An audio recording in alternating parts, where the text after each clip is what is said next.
Peoples party نے ہمیشہ جمہوریت کا ساتھ دیا ہے۔ پی پی عوام میں جا کر سیاست کرتی ہے۔ ایک شخص نے اقتدار میں آنے سے پہلے کہا تھا کہ $200 ارب باہر سے لاؤں گا۔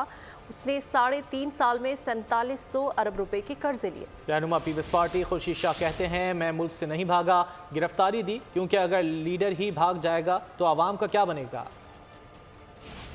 ہمارا دوست وزیر اعظم بن گیا۔ وہ وزیر اعظم بننے کے بعد نہ کسی سے ہاتھ ملائے، نہ کسی کو سلام کرے، نہ کسی کو دے۔ اگر کوئی ملنے جائے تو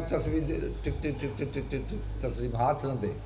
اس نے کیا کمال کر دیا، دنیا سے قرضے لیے، صرف مختصر 3.5 سال میں 47,700 ارب روپیہ قرضہ لیا، اور کہا یہ آنے سے پہلے کہ میں $200 ارب لے آؤں گا، 200 ارب ڈالر لے آؤں گا، 100 ارب ڈالر IMF کے منہ پہ ماروں گا، 100 ارب ڈالر پاکستان پہ خرچہ کر۔ مجھے 3 دن پہلے پتا پڑا کہ مجھے اریسٹ کر رہے ہیں۔ عمران خان کیبنٹ میں میرا فائل لا رہا ہے کہ یہ فائل ہے ایک سیاستدان کا جس نے تباہ کر دیا، بہت 500 ارب کا غبن کیا۔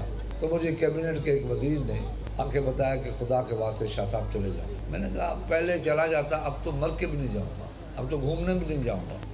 لیڈر جب بھاگ جائے گا تو باقی جو عوام ہوگی اس کا کیا ہوگا؟ سبسکرائب کریں اور بیل دبائیں تاکہ کوئی خبر رہ نہ جائے۔